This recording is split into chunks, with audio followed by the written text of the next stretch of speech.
Hello students, welcome to Magnet Brains. मैं हूं Priyanka ma'am, your teacher for class 11th and 12th business studies. हम लोग पढ़ रहे थे chapter number 7, formation of company. Previous session में मैंने आपको बोला था कि अगले सेशन में मैं कमेंसमेंट ऑफ बिजनेस की डिटेल्स आपको बताऊंगी, क्योंकि प्रीवियस सेशन में हमने सर्टिफिकेट ऑफ इनकॉर्पोरेशन तक कंप्लीट पढ़ लिया था। अब बारी आती है न्यू सब टॉपिक की, that is the capital subscription. मैंने आपको बताया था कि कंपनी की फॉर्मेशन की 3 स्टेजेस होती हैं, promotion, incorporation and capital subscription. So students, capital subscription start करते हैं। फटाफट चैनल को सब्सक्राइब करो। मैग्नेट ब्रेन्स का यूट्यूब चैनल जो है ये आप सभी के लिए बना है। This is for students who are from English medium as well as from Hindi medium. Yes, हमारा एक सेपरेट हिंदी मीडियम चैनल भी है। सो इंग्लिश मीडियम चैनल पर हम किंडरगार्टन से लेकर क्लास 12 तक की प्रिपरेशन आपको करवाते हैं। हिंदी मीडियम चैनल पर क्लास 6 से लेकर क्लास 12 तक की प्रिपरेशन करवाते हैं। एंड जितने भी वीडियोस मैग्नेट ब्रेन्स के, चाहे वो हिंदी मीडियम चैनल हो चाहे वो इंग्लिश मीडियम चैनल जिस पे आप अभी वीडियो देख रहे हैं, जितने भी वीडियोस अवेलेबल हैं सारे वीडियोस फ्री ऑफ कॉस्ट हैं, यानी you will get fully organised complete course, that too free of cost. So students, एक इम्पॉर्टेंट बात जो हम आपको तैयारी करवाते हैं इंग्लिश मीडियम में, that is for CBSE board, and Hindi medium में हम फॉलोइंग स्टेट बोर्ड्स कवर करते हैं, that is Delhi board, Bihar board, UP board, MP board and Rajasthan board. हम आपको जो तैयारी करवाते हैं इसमें फुली ऑर्गेनाइज कंप्लीट कोर्सेज तो हैं, साथ में भी provide you daily practice problem, जिससे आपकी प्रिपरेशन इन्हांस होती है। वन मोर इम्पॉर्टेंट थिंग, अगर आपको नोट्स बनाने में दिक्कत होती है, so not to worry, we provide e-notes and e-books as well, so आप उन्हें भी एक्सेस कर सकते हो from the link given in the description below. We have our app, website, YouTube channel specially made for you people, so you can go and access each and everything. एंड जितने भी lectures आप देखोगे magnet brains के platform पर, चाहे वो Hindi medium हो चाहे वो इंग्लिश मीडियम हो, आई रिपीट अगेन, सब कुछ free of cost high quality में अवेलेबल है with the expert teachers out there. So students, that's all for the introduction part. मैं आपको आज जो टॉपिक करवाने वाली हूँ वो बहुत ही इंपॉर्टेंट है। सो कौन सी रजिस्टर निकालनी है बता दो, कंसेप्ट रजिस्टर निकालनी है, उसमें हम सारे कंसेप्ट लिखते हैं, हाँ या ना। तो चलिए हेडिंग डालिए, कैपिटल सब्सक्रिप्शन, ठीक है। सो प्रीवियस सेशन में जो मैंने आपको बोला था कमेंसमेंट, वो भी मैं इसी लेक्चर में कवर करूंगी, क्योंकि वो इसके जस्ट अबाव का पार्ट आता है, ठीक है। So now students, welcome to the session all of you. So students, मैंने आपको जैसे बताया था कि कंपनी को सबसे पहले क्या मिल जाता है, कंपनी को मिलता है सर्टिफिकेट ऑफ इनकॉर्पोरेशन, है ना। मैं थोड़ा सा लिंक बनाने की कोशिश कर रही हूँ ताकि we should come to this topic. तो कंपनी को क्या मिल चुका है, सर्टिफिकेट ऑफ इनकॉर्पोरेशन।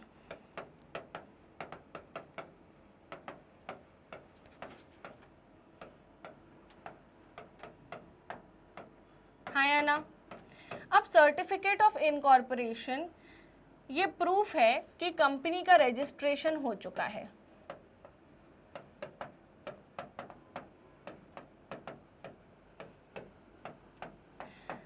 पर क्या कंपनी काम स्टार्ट कर सकती है? कैपिटल सब्सक्रिप्शन तो तब होगा ना जब कंपनी काम स्टार्ट करेगी, तब तो पैसे बुलवाएंगे, ठीक है, लोगों से, तब तो कैपिटल को सब्सक्राइब करवाएंगे पब्लिक से, बट वर्क स्टार्ट कैसे होगा उसकी बात है। चलिए अब आगे देखिए स्टूडेंट्स, हमने ये देखा कि कंपनी का रजिस्ट्रेशन तो हो चुका है, कैसे होता है पूरा प्रोसेस आपको अच्छे से याद भी हो चुका है। सो स्टूडेंट्स, कंपनी के रजिस्ट्रेशन के बाद कंपनी के बोर्ड ऑफ डायरेक्टर्स को क्या करना पड़ता है, जिन डायरेक्टर्स ने डिक्लेरेशन दिया था, याद है कि नहीं, हम डायरेक्टर बनने के लिए रेडी हैं, हम किसी भी दबाव में आके डायरेक्टर नहीं बन रहे हैं, ये हमारा DIN नंबर है, ये हमारा एड्रेस है, जो वो कंसेंट दिया था, हाँ या ना। तो जिन डायरेक्टर्स ने वो कंसेंट दिया था, वो डायरेक्टर्स क्या करते हैं, within 180 days from date of incorporation.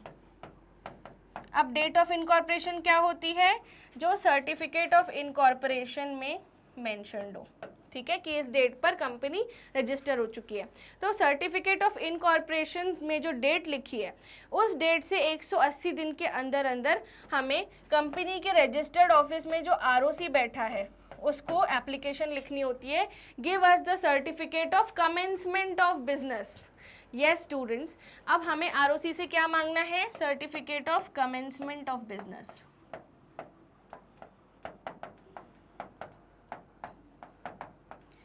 और ये कौन सी कंपनीज मांगेंगी, only and only public companies, ठीक है। अब पब्लिक कंपनी जो है certificate of commencement of business मांगेगी, उसके बाद ही जब certificate of commencement of business मिल जाएगा, जिसको हम शॉर्ट में बोलते हैं COB, इसके बाद ही बिजनेस चालू हो सकता है एंड इसके बाद ही कैपिटल सब्सक्रिप्शन की स्टेज चालू होगी। बातें एकदम क्लियर है। ये पार्ट आपके सिलेबस में कवर्ड नहीं है बट ये लिंक है। आपके भी मन में आ रहा होगा ना मैम कि सर्टिफिकेट ऑफ इनकॉर्पोरेशन मिल गया, आप डायरेक्ट क्या पब्लिक से पैसे बुलवाना चालू कर दें? नो, पहले आप बिजनेस चालू करने की परमिशन लो। 180 दिन के अंदर अंदर बिजनेस चालू करने की परमिशन लेनी पड़ेगी। आ रहा है कि नहीं समझ में? क्रिस्टल क्लियर एकदम। चलिए अब आगे बढ़ते हैं हमारे टॉपिक पर। हमारे टॉपिक है capital subscription. Public company can raise the required funds from the public by means of issue of security, share and debenture. तो यहाँ पे क्या बोल रहे हैं कि कंपनी जो है, एक पब्लिक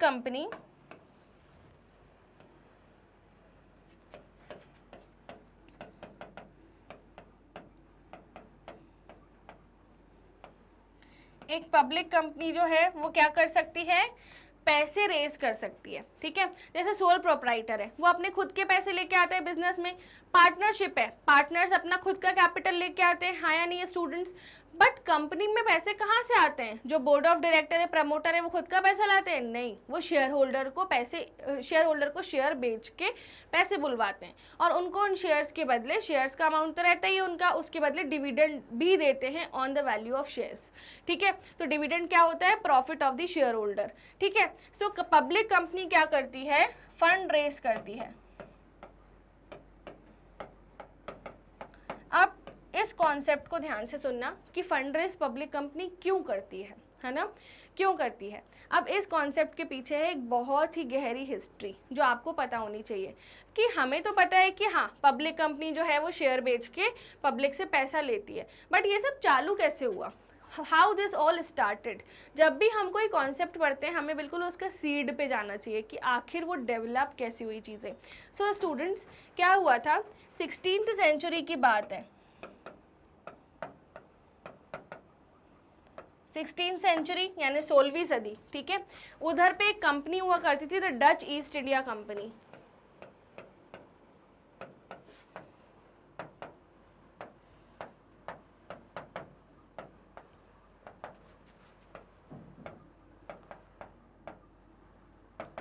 तो ये जो कंपनी है ये किस 4 चीज़ों में डील करती थी, 4 आइटम सेल करते थे ये लोग। गोल्ड, सिल्क, पोर्सिलिन और स्पाइसेस, है ना? पोर्सिलिन यानी सिरामिक्स।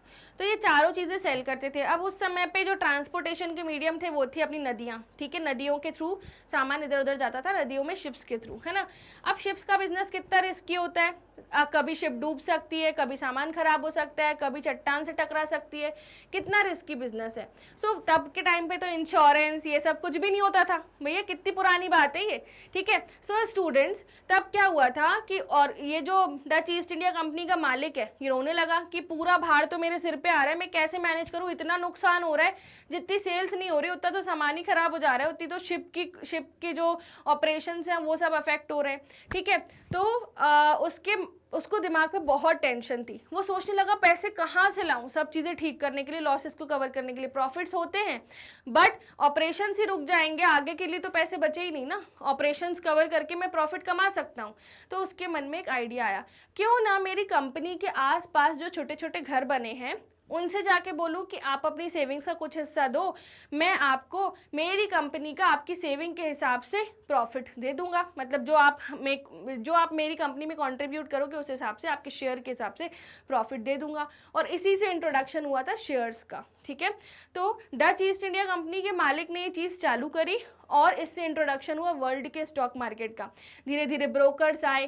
पहले पता है जब ब्रोकर्स थे ना इंडिया में, तो ब्रोकर्स की कोई जगह नहीं होती थी। आज तो बॉम्बे स्टॉक एक्सचेंज है, नेशनल स्टॉक एक्सचेंज है, पहले ऐसा नहीं होता था। 5-6 ब्रोकर बैठ के एक बनियान ट्री के नीचे बैठ के ब्रोकरशिप करते थे, यानी ट्रेडिंग करवाते थे। ठीक है, लेटर ऑन वो डजन ब्रोकर हो गए, फिर 250 ब्रोकर हो गए। कब तक पेड़ के नीचे काम करते, तो उन्होंने एक native share and stock broker association नाम की ऑर्गेनाइजेशन बना ली जो कि इनफॉर्मल थी, और वो बाद में जाके वही बॉम्बे स्टॉक एक्सचेंज बन गई।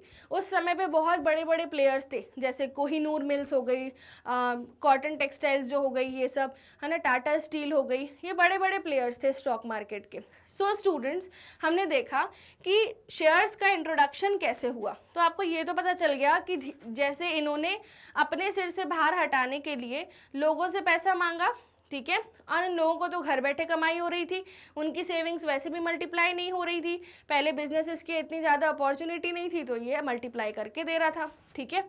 सो बिजनेसेस के लिए ये बहुत ज़रूरी है कि अगर उन्हें फंड रेजिंग करनी है तो right amount of fund raising और उनके जो ऑपरेशंस हैं वो चल पाएँ, इसलिए वो क्या करते हैं, पब्लिक से पैसा बुलवाते हैं। मैं बात कर रही हूँ पब्लिक कंपनी की, ठीक है। So public company can raise required funds from the public by means of issue of security, share and debentures, ठीक है।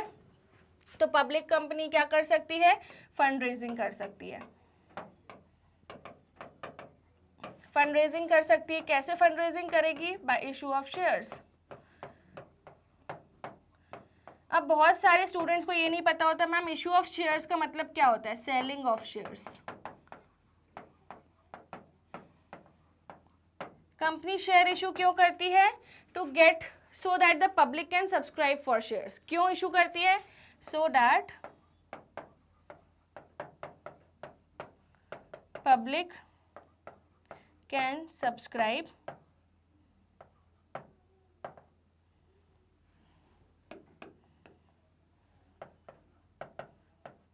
and money shall come into company as share capital, ठीक है।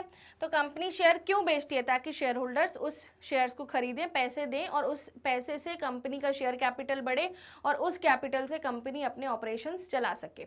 सिंपल सी एक link बनी हुई है, ठीक है। तो सब्सक्रिप्शन मतलब क्या होता है स्टूडेंट, सब्सक्रिप्शन मतलब जब शेयर होल्डर उन शेयर्स को क्या कर ले, बाय, और कंपनी उन शेयर्स को क्या कर रही है, सेल कर रही है। अब शेयर्स ऐसी कोई चीज़ नहीं होती कि ये शेयर है लो, है ना, you can not touch the share, है ना, शेयर्स इनटेंजिबल होते हैं, है ना।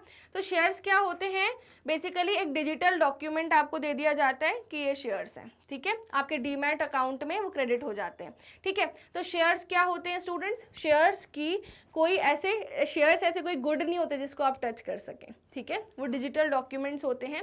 पहले ज़माने में शेयर सर्टिफिकेट मिलता था, आजकल नहीं मिलता, आजकल आपके अकाउंट में वो डीमैटेरियलाइज्ड फॉर्म में क्रेडिट हो जाते हैं, ठीक है, डिजिटल शेयर सर्टिफिकेट आपके पास होता है। सो स्टूडेंट्स, यहाँ पर सेलिंग ऑफ शेयर्स जो हैं कंपनी करेगी। क्यों कंपनी शेयर बेच रही है, ताकि वो पैसे बुलवा सके। किससे पैसे बुलवा सके, शेयर होल्डर से।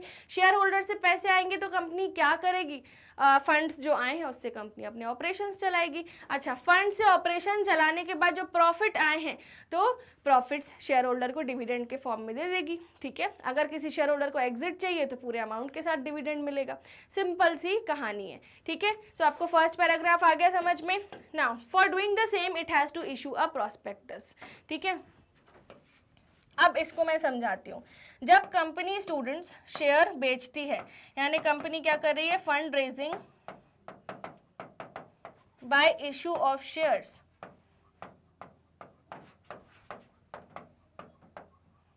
तो कंपनी को क्या करना है, it has to issue a prospectus.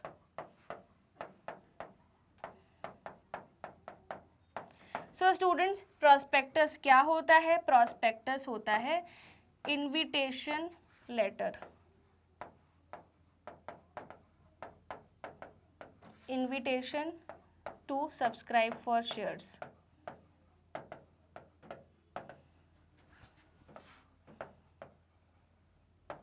ठीक है, प्रॉस्पेक्टस एक एडवर्टीजमेंट लेटर होता है, समझ लो, जिसमें लिखा होता है कंपनी का नाम क्या है, कंपनी के ऑपरेशंस क्या है, कंपनी कब से ऑपरेशन चालू करेगी, कंपनी फंड रेजिंग क्यों कर रही है, कंपनी के डायरेक्टर कौन है, कंपनी के शेयर होल्डर कौन है, कंपनी के एमओए में क्या लिखा है, कंपनी के एओए में क्या लिखा है। प्रॉस्पेक्टस में वो सारी चीज़ें होती हैं जिसको देख के एक शेयर होल्डर बिल्कुल संतुष्ट हो जाता है और फिर ही वो इन्वेस्ट करता है। ठीक है, सो जिस भी कंपनी को शेयर बेचने हैं तो उन्हें क्या करना पड़ेगा, सबसे पहले प्रोस्पेक्टस इशू करना पड़ेगा। प्रोस्पेक्टस यानी इनवाइट करना पड़ेगा पब्लिक को कि आओ हमारी कंपनी में शेयर परचेज करो। समझ गए students? So which is an invitation to the public to subscribe to the capital of the company and undergo various other formalities। समझ में आया स्टूडेंट्स? सो प्रोस्पेक्टस से क्या होता है? प्रोस्पेक्टस एक इन्विटेशन है जो हम पब्लिक को बोल रहे हैं आइए हमारी कंपनी में शेयर परचेज करिए, ठीक है, और ये सारी फॉर्मेलिटीज़ हैं जो आपको अंडरगो करनी पड़ेगी, जैसे opening of a demat account, subscribing to the shares of the company, इस तरह से। ओके स्टूडेंट्स, सो ये हो गया अपना फर्स्ट कि पब्लिक कंपनी क्या करती है? पैसे रेज करती है by the issue of shares. इसके बाद क्या होता है स्टूडेंट्स? इस चीज़ को करने के लिए वो प्रोस्पेक्टस इशू करती है। प्रोस्पेक्टस क्या होता है? Invitation to public for the subscription of shares and also to the capital of the company and undergo the various other formalities. Clear है? एकदम क्रिस्टल क्लियर। नाउ आगे बढ़ने से पहले मैं एक बार फिर से आपको बता देती हूँ कि क्या क्या स्टेप्स हमने फॉलो करने हैं, ठीक है? तो जब तक के लिए आप इसको एक बार रीड आउट करो, देन हम आगे बढ़ेंगे, पूरा प्रोसेस समझेंगे। ओके सो स्टूडेंट्स, अब आते हैं अपन कंप्लीट प्रोसेस पे कि आखिर कैपिटल सब्सक्रिप्शन होता कैसे है, ठीक है? So the following steps are required for raising funds from the public, है ना? जब भी हमें पब्लिक से पैसा बुलवाना हो, सो हमें ये कुछ स्टेप्स हैं जो फॉलो करने होते हैं। The first step is SEBI approval, okay. Second step is filing of prospectus. Third step is appointment of bankers, brokers, underwriters. Fourth step is minimum subscription. Fifth step is application to stock exchange. Sixth step is allotment of shares. And उसके बाद ये सारे steps complete हो जाते हैं और public company जो है इस तरह से पब्लिक से शेयर्स बुलवा सकती है, ठीक है स्टूडेंट्स? अब हम एक एक स्टेप को डिटेल में पढ़ेंगे, ठीक है? सो फर्स्ट स्टेप जो है दैट इज सेबी अप्रूवल। इसको समझते हैं। सबसे पहले तो सेबी क्या है? तो सेबी एक stock securities and exchange board of India है जो पूरे स्टॉक मार्केट को रेगुलेट करती है, ठीक है? तो सेबी क्या है? Securities and exchange board of India, जो कि रजिस्टर्ड है securities and exchange board of India act 1992 में। स्टूडेंट्स, ये एक स्टैट्यूटरी कॉरपोरेशन है। क्लास 11th में अपन ने पढ़ा हुआ है कि स्टैट्यूटरी कॉरपोरेशन क्या होता है ना? तो इसी जो अपने इसके पहले के जो चैप्टर्स थे उसमें एक था public, private and global enterprises, एक चैप्टर था कि नहीं? उसमें अपन ने पढ़ा था कि स्टैट्यूटरी कॉरपोरेशन क्या होता है। स्टैट्यूटरी कॉरपोरेशन होते हैं वो ऑर्गेनाइजेशन जो एक सेपरेट एक्ट से रेगुलेट हो रहे हों। तो सेबी जो है, सेबी एक्ट 1992 से रेगुलेट हो रही है, ठीक है? सो इसलिए ये सेबी क्या है? स्टैट्यूटरी कॉरपोरेशन है। इतनी बात एकदम क्रिस्टल क्लियर है। नाउ स्टूडेंट्स आगे समझिए कि सेबी जो है स्टॉक मार्केट रेगुलेटर है इंडिया की।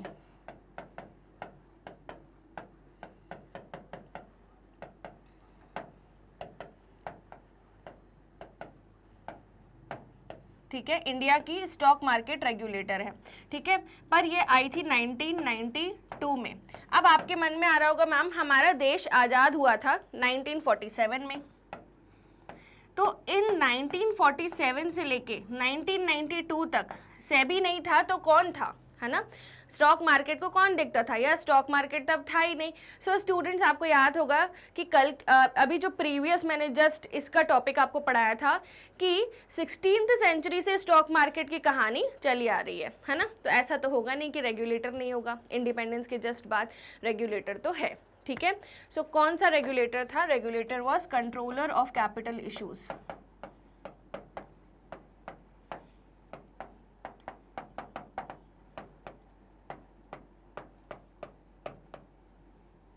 Controller of capital issues.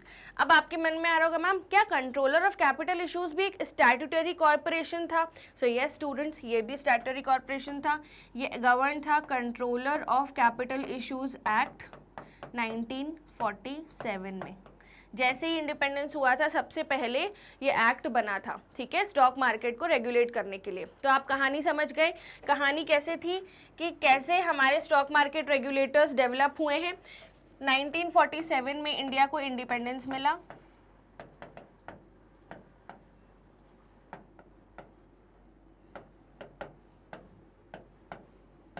ठीक है स्टूडेंट्स, इस इंडिपेंडेंस के बाद आया controller of capital issues act.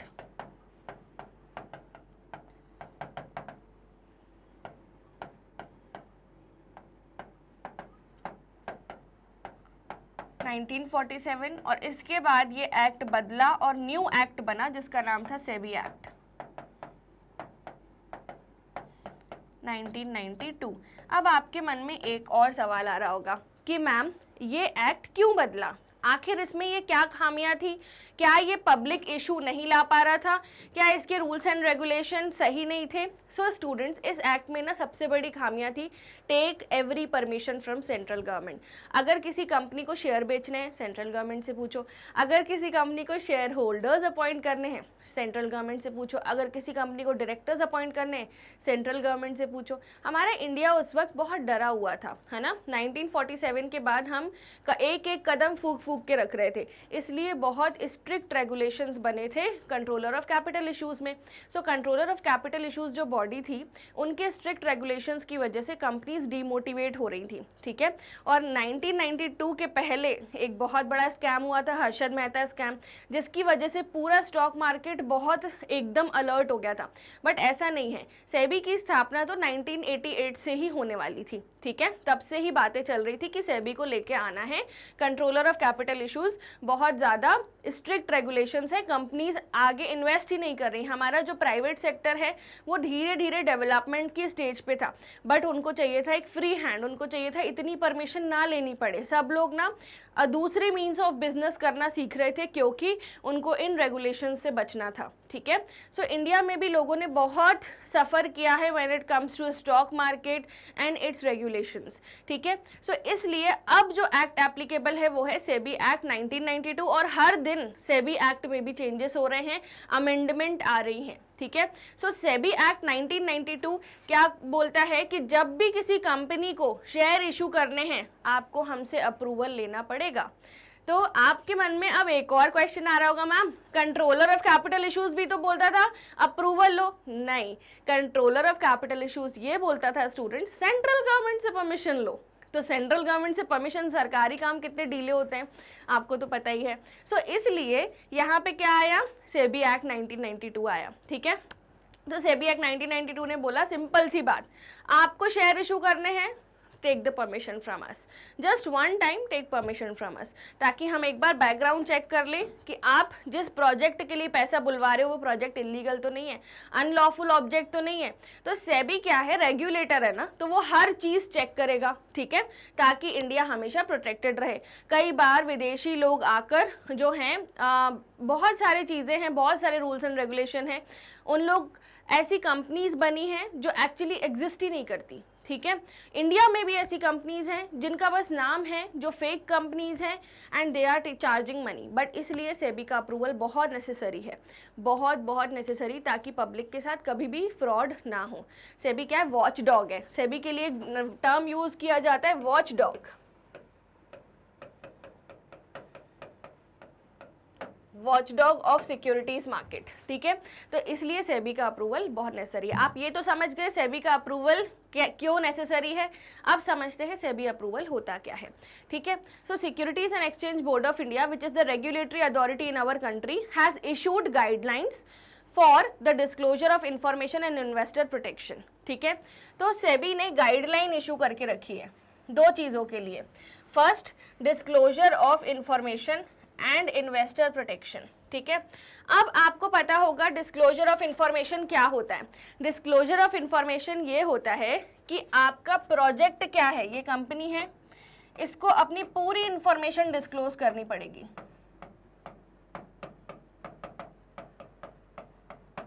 अब पूरी इंफॉर्मेशन से क्या मतलब है, सारे डॉक्यूमेंट्स, डायरेक्टर्स, उनके एड्रेसेस, शेयर होल्डर्स जिनसे आप पैसे बुलवाना चाहते हो, प्रोजेक्ट जिसके लिए आप पैसे बुलवाना चाहते हो, आपके जो इन हाउस लोग हैं जो कंपनी में बहुत मेजर स्टेक होल्ड कर रहे हैं वो कितना इन्वेस्ट कर रहे हैं, और कौन कौन से शेयर होल्डर्स को आप टारगेट कर रहे हो, आपकी किस टाइप ऑफ कंपनी है, ये सारी चीज़ें, आपकी कितनी सब्सिडरीज हैं, सेबी इन सब की क्या मांगता है, इंफॉर्मेशन। ठीक है, दूसरा क्या मांग रहा है SEBI, investor protection.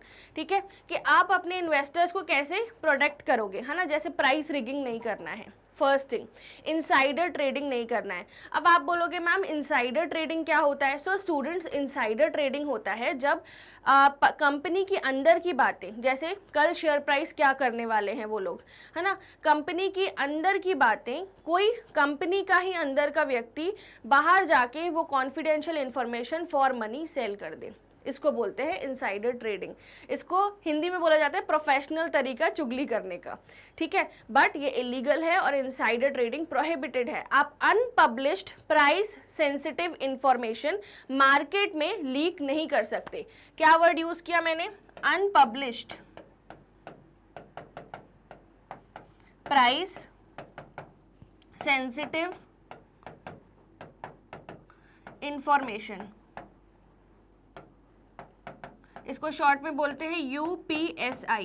So students, अगर आपने ये मार्केट में लीक कर दी, ये इलीगल मानी जाती है और इसी को ही बोलते हैं इनसाइडर ट्रेडिंग, और ये कंपनी का कोई अंदर का ही व्यक्ति करता है। इसलिए सेबी ने बोला है क्या, इंफॉर्मेशन डिस्क्लोज करो, सबसे पहले कंपनी के पिन टू प्लेन, और उसके बाद आप अपने इन्वेस्टर्स को कैसे प्रोटेक्ट करोगे उसका पूरा हमें एक रिटर्न डॉक्यूमेंट दीजिए। ठीक है, फिर a public company inviting funds from the general public must make adequate disclosures of all relevant and must not conceal all relevant information and must not conceal any material information from the potential investors. ठीक है, अब यहाँ पे दूसरी बात क्या बोल रहे हैं, ध्यान से सुनना। एक पब्लिक कंपनी को जो कि फंड्स बुलवा रही है पब्लिक से, ठीक है, उनको क्या करना है, मस्ट मेक एडिक्वेट डिस्क्लोजर, ठीक है, of all relevant information and must not conceal any material information from the potential investors. ठीक है, this is necessary for protecting the interest of investors and prior approval from SEBI is therefore required before going ahead with raising of funds from the public। अब यहाँ पे क्या बोल रहे हैं, company जब अपना प्रोस्पेक्टस इशू करती है, प्रोस्पेक्टस मैंने पढ़ाया था क्या होता है students, prospectus invitation to public for subscription of shares का एक डॉक्यूमेंट होता है। सो जब कंपनी अपना प्रोस्पेक्टस इशू कर रही है तो कंपनी को शेयर होल्डर से रिलेवेंट इन्फॉर्मेशन पूरी उस प्रोस्पेक्टस में बिल्कुल सही सही डालनी है। एंड एक important point, company must not conceal any material information from the potential investors, यानी कंपनी कभी भी कोई बात हाइड नहीं करेगी अपने इन्वेस्टर्स से। ठीक है, कभी भी कोई बात हाइड नहीं करेगी। ठीक है, अब मैं आपको इसका एक बहुत लीडिंग एग्जांपल देती हूँ जो स्टॉक मार्केट्स की दुनिया का बोला जाता है कि ये क्या कर दिया इन लोग ने, इन कंपनी वालों ने। अब सुनिए, एक बहुत ही रिनाउंड कंपनी है, बहुत ही रिनाउंड कंपनी है, इन्होंने क्या किया था स्टूडेंट्स, आप बस एग्जाम्पल के थ्रू कंटेक्स्ट को समझिए, है ना। इन्होंने क्या किया था, इन्होंने प्रोस्पेक्टस इशू किया कि आओ, पब्लिक को बोला कि आप हमारे शेयर्स परचेज करिए, और ये बहुत रिनाउंड कंपनी थी। ठीक है, सेबी का अप्रूवल इनको मिल चुका था, सेबी का अप्रूवल इनको मिल चुका था, है ना। सेबी ने बोला आप शेयर बेच सकते हैं। ठीक है, इन्होंने अपने प्रोस्पेक्टस में सब बातें बहुत बड़ी बड़ी तरीके से लिखी, है ना, बहुत डिटेल्ड में लिखी, और प्रोस्पेक्टस के 4th 5th पेज पे एक लाइन में लिखा, we will begin our operations after 5 years। ठीक है, ये बहुत बड़ी बात इनने बहुत ही छोटे से एक लाइन में लिखा, जो शायद मैं भी होती अगर शेयर होल्डर और मैं प्रोस्पेक्टस पढ़ रही होती तो मैं शायद मेरा ध्यान नहीं जाता इस लाइन पे, ठीक है। अब सभी शेयर होल्डर्स ने इसमें इन्वेस्ट करना चालू कर दिया, एप्लीकेशन मनी दे दी। अब शेयर होल्डर्स देख रहे हैं वो पर्टिकुलर ब्रोकरशिप ऐप पर कि यार इसका तो प्राइस ही नहीं बढ़ रहा, इसका तो प्राइस ही नहीं बढ़ रहा। तो फिर स्टूडेंट्स यहाँ पर कंपनी पे जब क्वेश्चन किया गया कि आपकी जो प्राइस है वो डाउनफॉल में जा रही है, तो कंपनी ने बोला we have written clearly in our prospectus that we will begin operations after 5 years, so how can our share price increase, how will, we just wanted money for starting our operations, that's why we called you, come back after 5 years, surely hold your shares till 5 years। अब आप सोचिए इनके साथ गलत हुआ कि नहीं share holders के साथ। जब आप छोटी छोटी सी माइन्यूट डिटेल्स अपने प्रोस्पेक्टस में एकदम बड़े बोल्ड अक्षरों में लिख रहे हो, तो सबसे इंपॉर्टेंट डिटेल आपने इतने छोटे से में क्यों लिखी।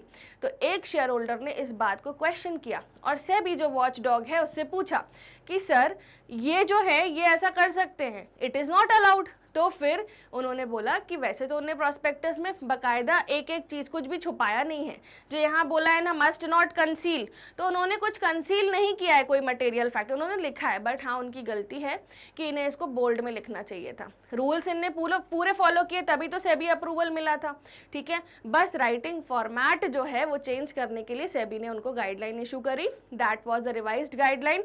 और फिर कंपनी को गाइडलाइंस जो हैं वापस से चेंज करनी पड़ी और फिर कंपनी को वापस से शेयर इशू लाना पड़ा एंड ये जिन शेयर होल्डर्स का पैसा लिया था इसको उनके बैंक में वापस रेमिट करना पड़ा, यानी उनको ट्रांसफ़र करना पड़ा, रिफंड करना पड़ा एंड फिर से वो शेयर होल्डिंग लेके आए। अब तो शेयर होल्डर्स को सबको ही पता था कि कंपनी 5 साल बाद ऑपरेशंस चालू करेगी, तो हमारी जो शेयर प्राइस है वो मल्टीप्लाई भी इतने टाइम बाद होगी। सो यस, तो सभी शेयर होल्डर्स खुश हो गए कि चलो सेबी जो है वो सब काम अच्छे से करता है। सो स्टूडेंट्स ऐसा भी होता है।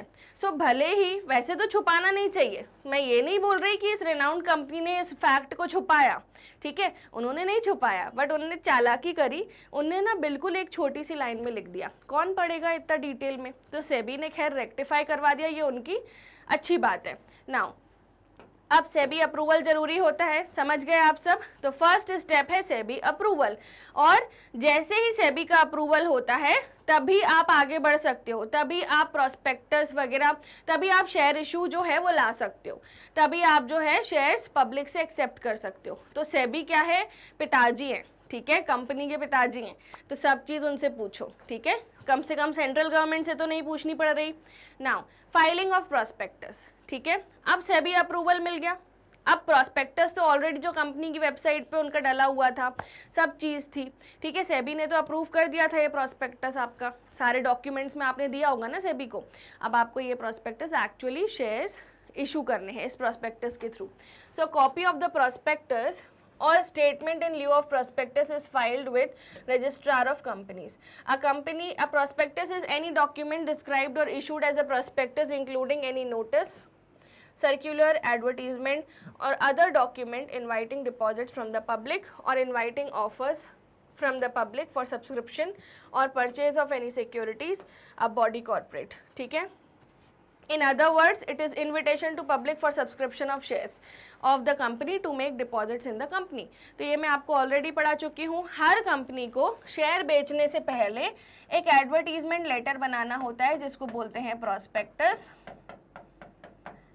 और ये प्रोस्पेक्टस जो है पहले आरओसी के पास भेजना पड़ता है, ठीक है। आपने सेबी से अप्रूवल जरूर करवाया होगा इसका, बट आरओसी के पास भी भेजो क्योंकि रजिस्ट्रार ऑफ कंपनीज को कंपनी की पिन टू प्लेन डिटेल पता होनी चाहिए, ठीक है। तो ये कुछ नियम हैं जो हर कंपनी को फॉलो करने हैं before subscription of shares, before inviting shares to the public, है ना। Now investors can make up their minds about the investment in a company primarily on the basis of information contained in this document. जैसा मैंने आपको example दिया था, investor prospectus पढ़ के ही invest करता है, ठीक है। तो इन्वेस्टर अपना मन कब बनाएंगे, जब ये वाला डॉक्यूमेंट वो रीड आउट करेंगे, जो उसमें इन्फॉर्मेशन लिखी है उस पर वो ट्रस्ट करते हैं, ठीक है। Therefore there must not be a misstatement in the prospectus and all material fact significant information must be fully disclosed. तो यानी यहाँ पर इस प्रॉस्पेक्टस में किसी प्रकार की मिस स्टेटमेंट यानी कुछ गलत इन्फॉर्मेशन नहीं होनी चाहिए और सारे फैक्ट डिस्क्लोज होने चाहिए, और वो भी क्लियरली, एकदम क्लियरली, ठीक है। तो ऐसा कई बार होता है, कंपनी कंसील कर जाती है फैक्ट जो कि अलाउड नहीं है। आरओसी वहीं आपकी कंपनी का रजिस्ट्रेशन कैंसिल कर देगा, इसलिए कंपनीज को ऐसी गलती नहीं करनी चाहिए। ओके, साफ साफ समझ आ जाता है with SEBI being the watchdog. Now, appointment of bankers, brokers, underwriters. So, raising funds from the public is a stupendous task, यानी बहुत ही बड़ा टास्क है, ठीक है। Now, application money is to be received by the bankers of the company. जो share holder से पैसा आता है ना, वो कंपनी के बैंकर ही वो पैसा रिसीव करते हैं। Brokers try to sell the shares by distributing the forms and encouraging the public to apply for the shares. तो ब्रोकर कौन होते हैं? सेल्स करवाते हैं, मिडिल मैन होते हैं, ठीक है। तो ब्रोकर्स का सेम काम होता है कि जैसे मान लीजिए ये कंपनी है, कंपनी के शेयर्स हैं, कंपनी ने एक ब्रोकर को अपॉइंट करके रखा है, ये ब्रोकर क्या करता है? शेयर सेल करने में हेल्प करता है, कंपनी की शेयर सेल करवाता है, ठीक है। और पर इसको क्या मिलता है? इसको मिलती है कमीशन। अब बैंकर क्या करता है? बैंकर शेयर होल्डर्स के पैसे एक्सेप्ट करता है, कंपनी का बैंकर क्या करता है? शेयर होल्डर के पैसे एक्सेप्ट करता है। इतनी बात समझ गए? Now if the company is not reasonably assured of good public response to the issue, it may appoint underwriters to the issue, ठीक है। अब कंपनी को अगर अच्छा पब्लिक रिस्पॉन्स नहीं मिलता तो कंपनी को अंडरराइटर्स अपॉइंट करने पड़ते हैं। अब स्टूडेंट्स मेरी बात सुनना ध्यान से। अब अपन देखते हैं कि कैसे कंपनी को अंडरराइटर्स क्यों अपॉइंट करना पड़ता है, ठीक है। अभी तक अपन ने क्या देखा था? फर्स्टली वी सॉ कि एक कंपनी है, मान लो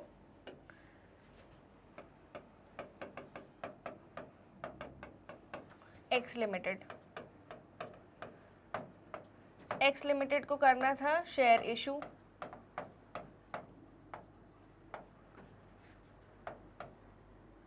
to invite public for subscription of shares.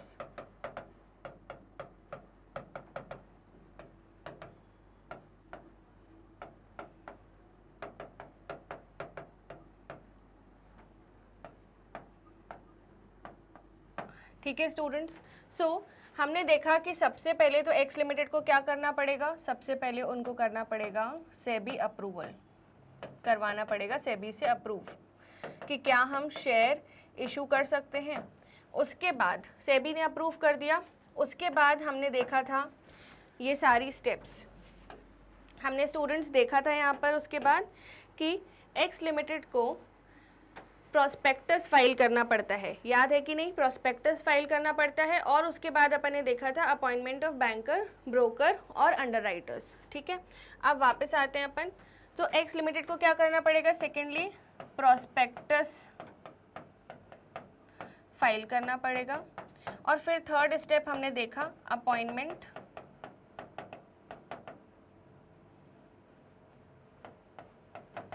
Of bankers, brokers and underwriters.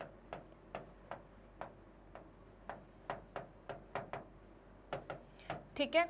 अब बैंकर्स क्यों? क्योंकि बैंकर्स ही वो हैं जो एप्लीकेशन मनी को रिसीव करते हैं, ठीक है। ब्रोकर्स क्यों? क्योंकि ब्रोकर्स शेयर सेल करवाते हैं, ठीक है। और अंडरराइटर्स क्यों? वो मैं अब बताने जा रही हूँ आपको, है ना। अंडरराइटर्स क्यों, वो हम अब पढ़ने वाले हैं, ठीक है। तो आपको सीक्वेंस समझ में आ गया हर चीज़ का। अब स्टूडेंट्स एक बात ध्यान रखना, इस सब के नोट्स बनाना आपको बहुत ज़रूरी है। ये है अपनी कंपनी एक्स लिमिटेड।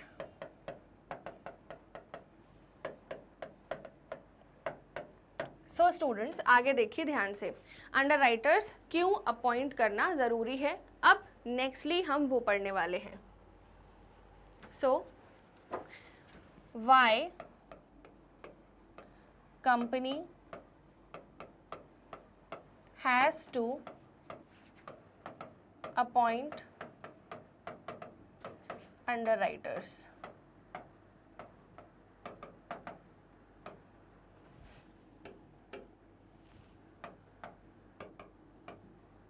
ठीक है, this brings us to our next topic, minimum subscription. ठीक है, अब मिनिमम सब्सक्रिप्शन स्टेज को समझना पड़ेगा और फिर ही स्टूडेंट्स हमें पता चलेगा कि कंपनी क्यों अंडरराइटर्स को अपॉइंट कर रही है।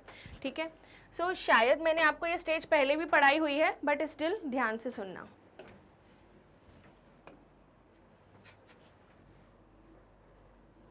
Now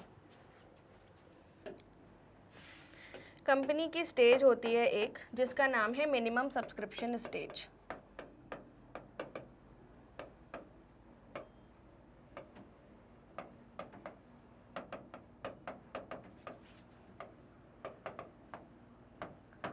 so as per companies act 2013, क्या बोला मैंने students? As per companies act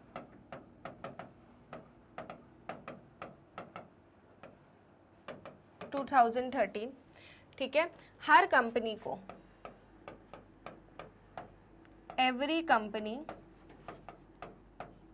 has to fulfil its minimum subscription stage.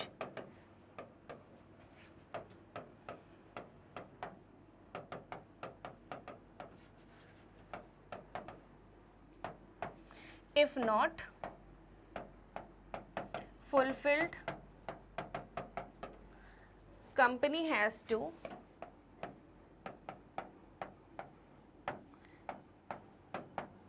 refund the application money back to the shareholders.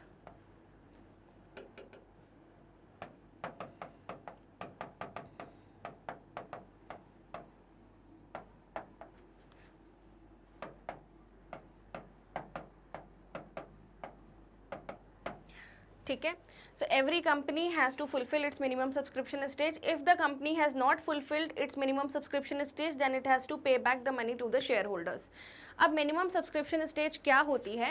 Minimum subscription होता है कि हर कंपनी को अपना 90% रिटर्न आ जाना चाहिए। ठीक है, 90% of the issue public subscribe कर लेनी चाहिए। ठीक है, सो नाउ इसका मतलब क्या है? तो इसका एक एग्जाम्पल लेते हैं स्टूडेंट्स। सो स्टूडेंट्स मान लेते हैं कोई ऐसी कंपनी जो कि इशू लेके आ रही है, सेबी का अप्रूवल हो चुका है, प्रोस्पेक्टस इशू कर दिया है, उनके एमओए वगैरह सब कुछ बन चुके हैं, रेडी है, एकदम सब कुछ क्लियर है, बस अब वो शेयर बेच रहे हैं। ठीक है, तो इन्होंने शेयर बेचे 1 लाख शेयर्स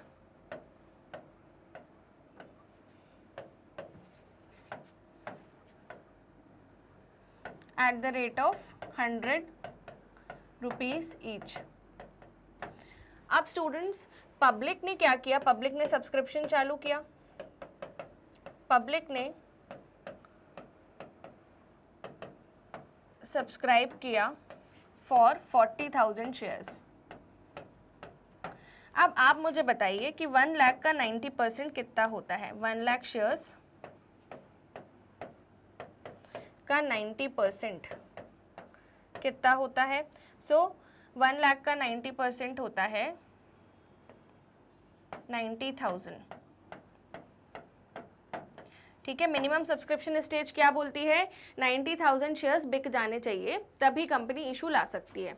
बट कंपनी के शेयर कितने बिके? 40,000 शेयर्स बिके हैं अभी।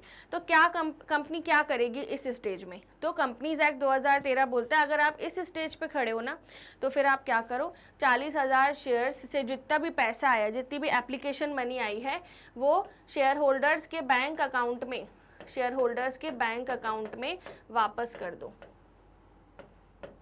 शेयर होल्डर्स के बैंक अकाउंट में वापस कर दो। स्टूडेंट्स अकाउंट्स में हम जर्नल एंट्री पास करते हैं। जब शेयर होल्डर अप्लाई करता है ना कंपनी में, तो एंट्री क्या पास होती है? शेयर एप्लीकेशन अकाउंट, नहीं, bank account debit to share application. जब शेयर होल्डर कंपनी में अप्लाई करता है तो bank account debit to share application account. ठीक है, ये बैंक अकाउंट जो है किसका डेबिट हो रहा है? शेयर होल्डर का। और ये पैसा कहाँ आ रहा है, कंपनी में आ रहा है, ठीक है। अब सेकेंड एंट्री जब अपन करते थे अकाउंट्स में तो हम क्या करते हैं, share application account to share capital,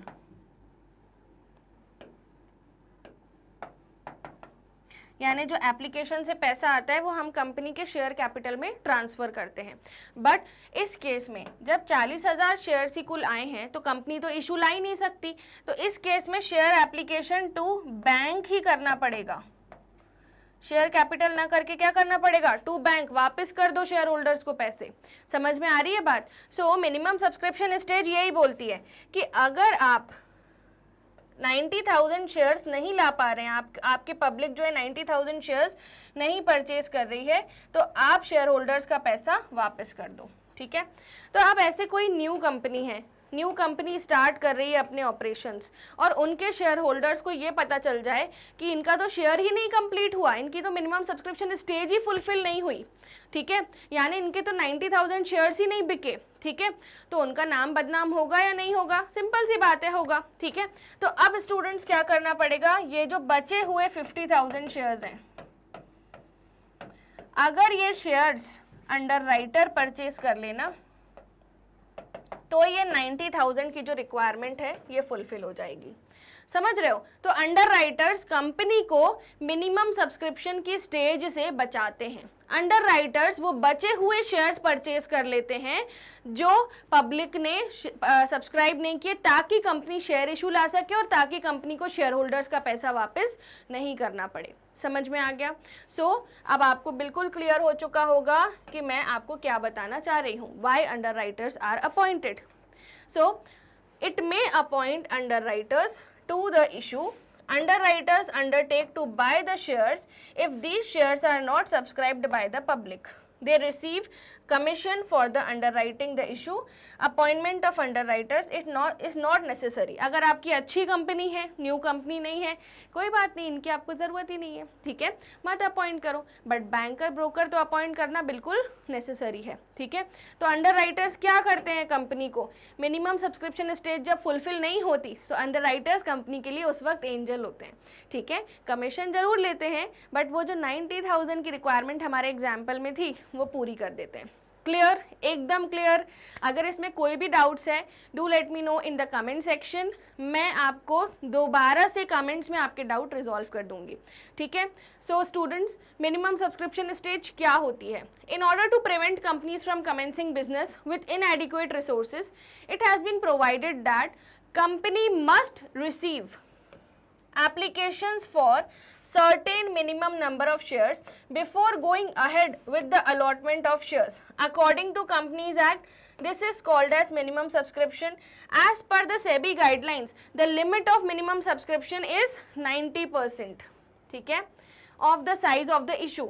Thus, if application received for the shares are amount less than 90%, then allotment cannot be made. आपको शेयर होल्डर का पैसा रिटर्न करना पड़ेगा। Money must be receive to the money received must be return to the applicants. Clear है एकदम, ठीक है। अब आपको मिनिमम सब्सक्रिप्शन भी समझ में आ गया होगा कि 90% of the issue size public खरीद लेनी चाहिए। अगर पब्लिक नहीं खरीद रही है, you are bound to pay back the share holders money, और if you have angels like under writers, you are at rescue, आप बच गए, ठीक है।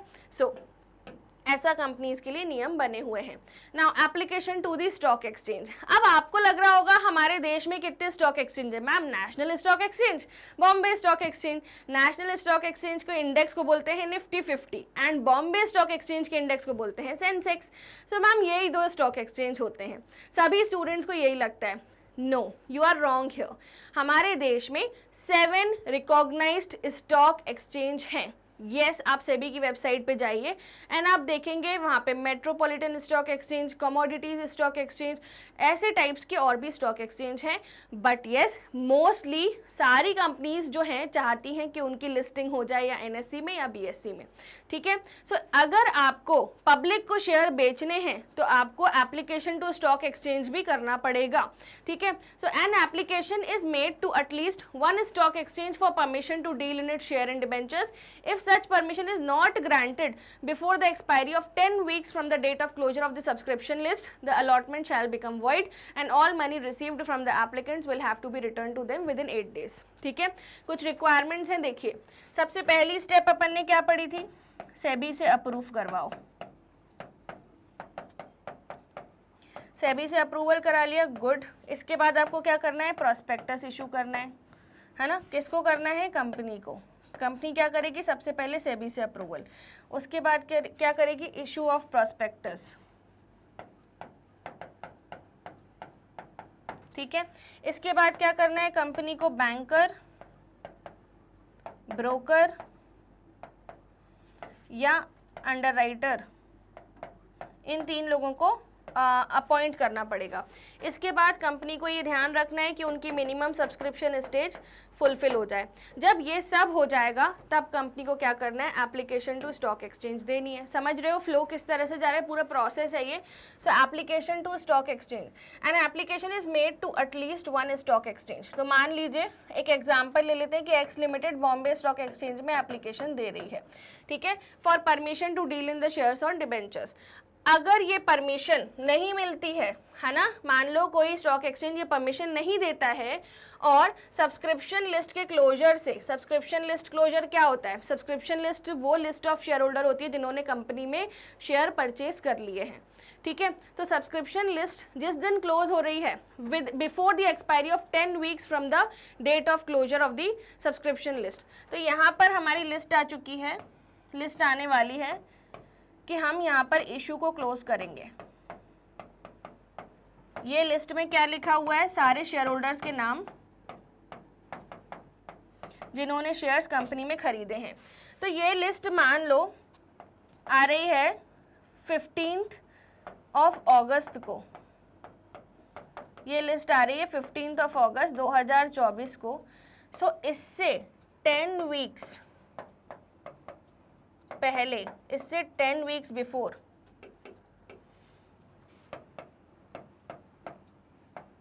इससे 10 weeks before before the expiry of 10 weeks from the date of subscription list the allotment shall become void. ठीक है, so if such permission is not granted, अगर आप इसके 10 हफ्ते पहले ही आपको ये वाली परमिशन मिल जानी चाहिए, स्टॉक एक्सचेंज वाली. अगर आपको 10 हफ्ते पहले परमिशन नहीं मिली है, आपने जितना भी पैसा लिया है इन शेयर होल्डर्स से, ये जो आपकी लिस्ट बढ़िया कंप्लीट हुई पड़ी, इस पैसे को क्या कर दो? रिटर्न. और रिटर्न कब करना है? 8 दिन के अंदर अंदर, जैसे ही आपको पता चले कि स्टॉक एक्सचेंज से परमिशन नहीं मिली है. ठीक है, एक बार फिर से सुनिए एक एग्जाम्पल के थ्रू, बहुत इंपॉर्टेंट है ये. स्टूडेंट्स बार बार ये PYQs में पूछा जाता है. एग्जाम्पल, एक्स लिमिटेड एक कंपनी है. ठीक है, इन्होंने शेयर इशू करा, शेयर इशू लेके आए ये लोग, इनका सेबी अप्रूवल हो चुका है, SEBI approval done. Minimum subscription stage जो है अभी फुलफिल नहीं हुई है बट हो जाएगी, इनको ऐसा लग रहा है. 80,000 जो इनकी एप्लीकेशन है वो आ चुकी है. 1 लाख इन्होंने बेचे थे. इसके बाद इनका ब्रोकर भी अपॉइंट हो चुका है, अंडर राइटर भी अपॉइंट हो चुके हैं, अंडर राइटर बचा लेंगे इनको, बैंकर भी अपॉइंट हो चुके हैं.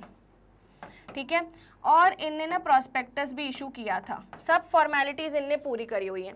अब इनने क्या किया कि स्टॉक एक्सचेंज को बोला कि हम ये शेयर इशू लेके आ रहे हैं, आप हमारी कंपनी को अपने स्टॉक एक्सचेंज में लिस्ट कर दीजिए, है ना. तो हमारी कंपनी लिस्टेड कंपनी हो जाएगी, उसका इंडेक्स में पूरे जो फिगर्स हैं वो सब दिखेंगे, बट किसी भी शेयर होल्डर को परेशान होने की नीड ही नहीं है. तो स्टॉक एक्सचेंज के पास एक्स लिमिटेड ने एप्लीकेशन लिखी. ठीक है, अब सब्सक्रिप्शन क्लोज होने वाला था, सब्सक्रिप्शन क्लोज होने वाला था मान लीजिए 31 अगस्त को. 31 अगस्त से अभी 12 हफ्ते बचे हैं. 31 अगस्त पूरा होने में मान लेते हैं अपन, अभी कोई अपन ऐसी डेट पे हैं जब 12 वीक्स बचे हैं. ठीक है, सो आपको 12 वीक्स बचे हैं, तब आपको अप्रूवल मिल गया स्टॉक एक्सचेंज से, well and good. But 10 weeks before जितना भी मिल गया, वेल एंड गुड. ठीक है, बट 10 हफ्ते के बाद मिला है, आप शेयर इशू नहीं ला सकते, शेयर होल्डर्स का पैसा वापस करो 8 दिन के अंदर अंदर। यही बात यहाँ पे बोली गई है बार बार, ठीक है। So an application is made to at least one stock exchange for the permission to deal in share on debenture if such permission is not granted before the expiry of 10 weeks from the date of closure of subscription list, the allotment shall be void. Void मतलब क्या होता है? Impossible to perform. And जितने भी पैसे आपने share holder से लिए हैं वो रिटर्न कर दो 8 दिन के अंदर अंदर, जैसे ही आपको पता चला कि स्टॉक एक्सचेंज से अप्रूवल नहीं मिला है, ठीक है। क्लियर है? नाउ चलिए आगे बढ़ते हैं। सो अलॉटमेंट ऑफ शेयर्स। स्टूडेंट्स, अगर अभी तक आपको वीडियो बिल्कुल क्लियर है, do let me know in the comment section and like करो इस वीडियो को, ये बहुत इंपॉर्टेंट टॉपिक्स हैं, ठीक है। Now allotment of shares. Till the time shares are allotted, application money received should remain in the separate bank account and must not be used by the company. जब तक company share allot नहीं कर देती share holders को, तब तक company के एक सेपरेट बैंक अकाउंट में शेयर होल्डर्स का पैसा पड़ा रहेगा, ठीक है। कंपनी उस पैसे को नहीं यूज कर सकती, पहले आप शेयर्स अलॉट करो फिर आप शेयर इशू कर सकते हो, ऐसा सेबी बोलता है, ठीक है। So in case the number of shares allotted is less than the number of shares applied for or where shares allotted to the applicant, the excess application money, if any, is to be returned to the applicants or adjusted towards the allotment money due from them. Allotment letters are issued to the successful allottees. Return on allotment signed by the director secretaries filed with the ROC of the companies within 30 days. अब ये वाला जो area है ये आपको थोड़ा सा तब समझ आएगा जब आप अकाउंटेंसी की कुछ डिटेल्स पढ़ेंगे, तो चलिए वो देख लेते हैं एक बार। सो स्टूडेंट्स, मान लीजिए कि एक कंपनी है एक्स लिमिटेड। एक्स लिमिटेड ने इशू किए 1 लाख शेयर्स, ठीक है, at the rate of 10 rupees, at the rate of 10 rupees each. Company ये जो 10 रुपये है 3 इंस्टॉलमेंट्स में बुलवा रही है, ठीक है। पहली एप्लीकेशन, दूसरी अलॉटमेंट और तीसरी फर्स्ट एंड फाइनल कॉल, ठीक है। पहली एप्लीकेशन, दूसरी अलॉटमेंट, तीसरी first and final call. Application पर कंपनी बुलवा रही है 3 रुपये, अलॉटमेंट पर कंपनी बुलवा रही है 4 रुपये and then first and final call पर कंपनी इज कॉलिंग 3 रुपीज, ठीक है। अब शेयर होल्डर्स ने केस नंबर 1, अब ध्यान देना, केस 1, केस 1 शेयर होल्डर्स ने अप्लाई किया है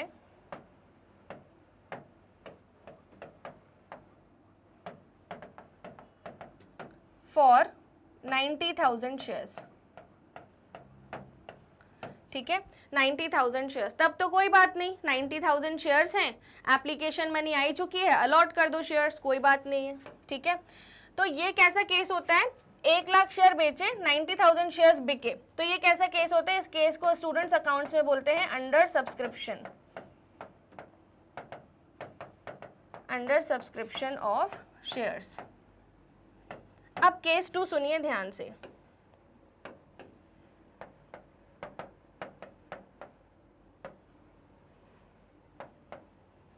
केस 2,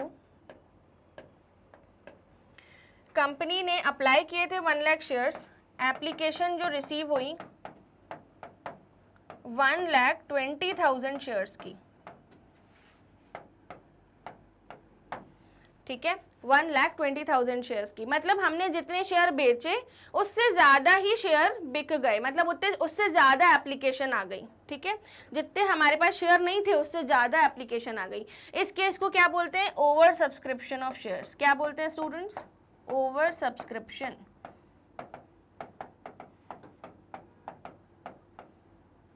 अब ओवर सब्सक्रिप्शन ऑफ शेयर्स को कैसे डील किया जाता है, ठीक है, ध्यान से सुनना। मैंने आपको बोला कि 1 लाख शेयर्स कंपनी ने सेल किए, कंपनी ने इशू किए, और एप्लीकेशन कितने की आ गई?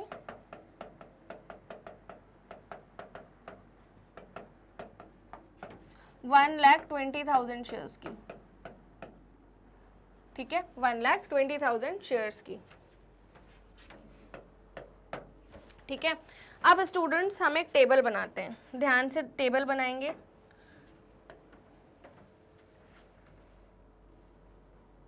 इस टेबल को हम बोल रहे हैं एनालिसिस टेबल। सबसे पहले हम लिखेंगे शेयर अप्लाइड, फिर हम लिखेंगे शेयर इशूड, फिर हम लिखेंगे अलॉटमेंट, फिर हम लिखेंगे application money due, application money received, excess and adjusted.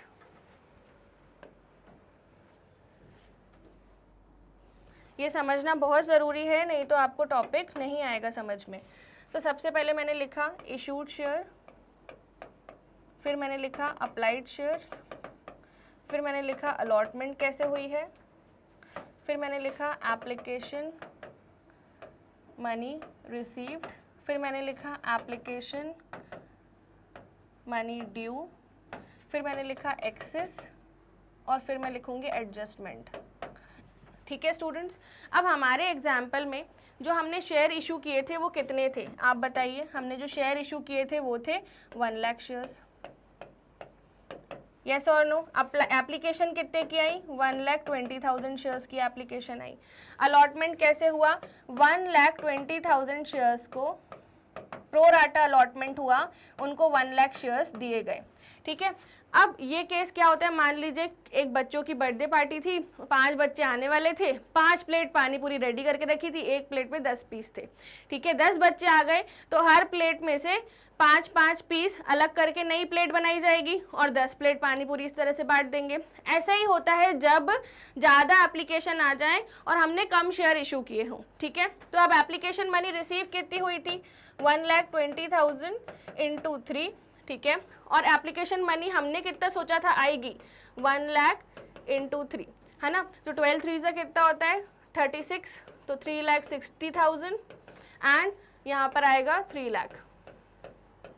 ठीक है, अब कंपनी ने बोला जितना भी एक्सेस है उसमें से 30,000 अलॉटमेंट में एडजस्ट हो जाएगा। एक्सेस कितना आ रहा है? Total 60,000।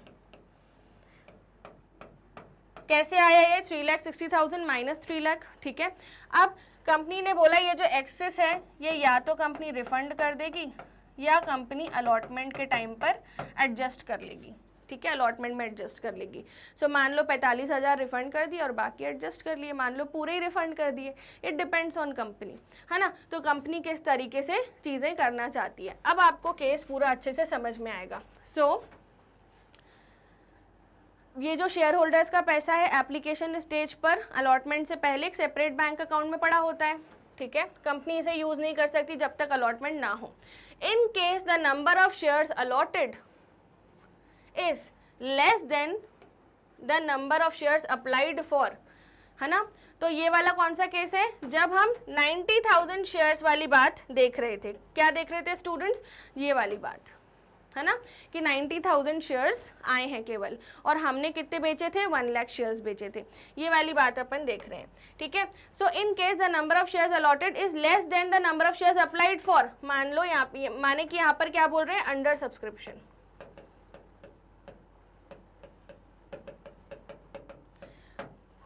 or where number of shares are allotted to applicants, the excess application money, if any, is to be returned to the applicants or adjusted towards the allotment। समझ में आया? ये वाला केस क्या बोल रहे हैं? Over subscription. जो मैंने आपको टेबल बनवाई न्यूमेरिकल, वो ये पर्टिकुलर पॉइंट समझाती है। ठीक है, Now money due from them. Allotment letters are issued to the successful allottees. अब जिनको शेयर अलॉट हो चुके हैं उनको क्या मिलते हैं? Allotment letter. ठीक है, इसको और फिर उसके बाद return on allotment signed by director और secretaries filed with ROC within 30 days of the allotment. जैसे ही कंपनी शेयर होल्डर्स को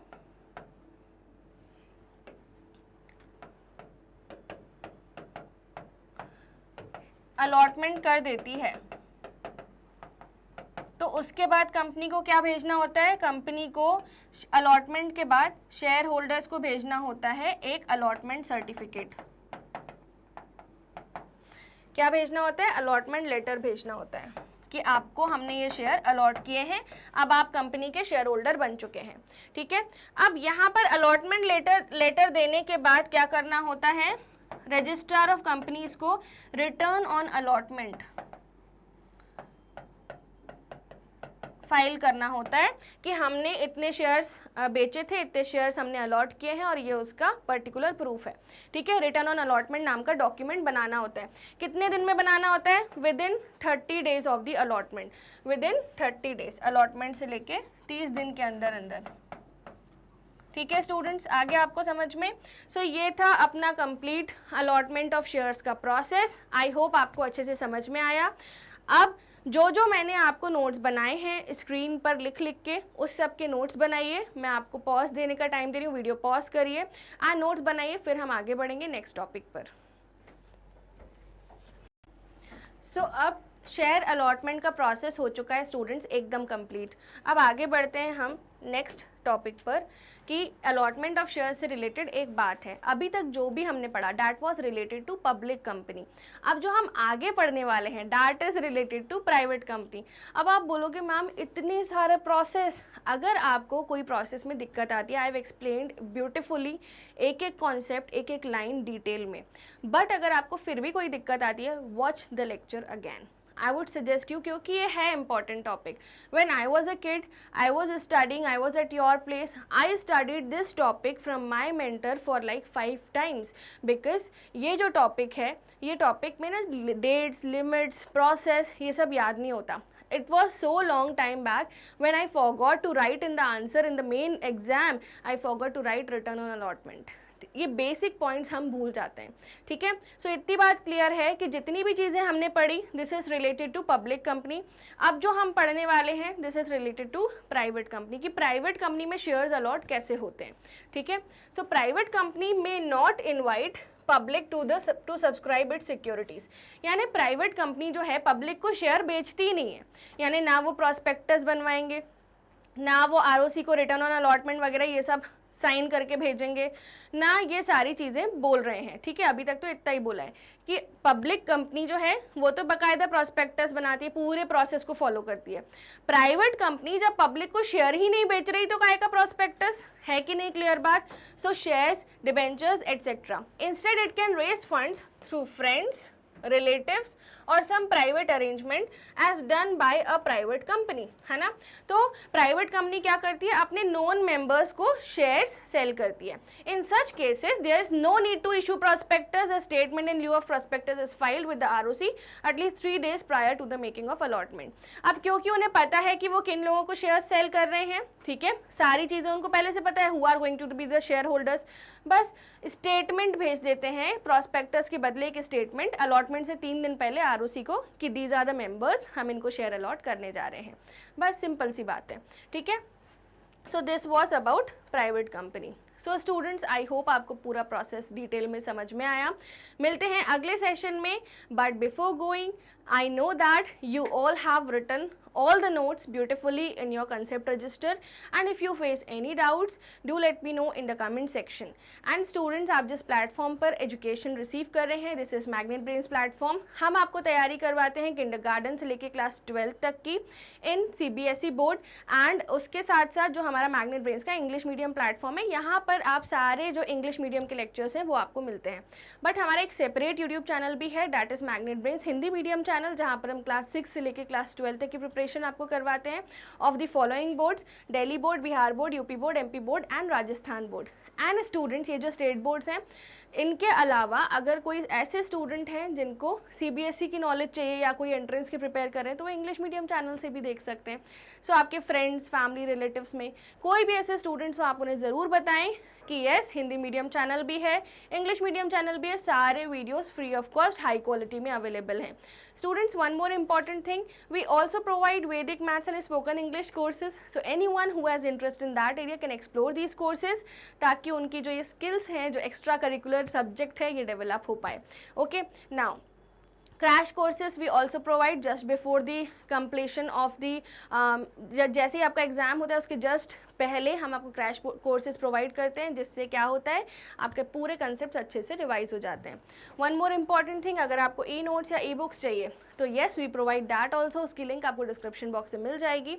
on our app, website and YouTube channel, all the lectures which you are watching are available free of cost. We provide fully organized complete courses along with daily practice problems by which your preparation will enhance day by day. One more important thing, ये हमारे other social media handles हैं, that is YouTube, Facebook, Instagram, Twitter, Telegram and WhatsApp. So next time you open any of these platforms, YouTube पे तो आप अभी हैं ही, so फटाफट channel को सब्सक्राइब कर दो, फॉलो करो, शेयर करो अपने फ्रेंड्स के साथ, एंड बाकी सारे प्लेटफॉर्म्स जब भी ओपन करो मैग्नेट ब्रेन्स को ज़रूर फॉलो करना. See you in the next session with another topic of formation of company which will develop an insight of yours on how the company is actually formed. हमने 80% तो पढ़ लिया है कि कंपनी कैसे बनती है. मिलते हैं अगली क्लास में. Thank you, have a good day.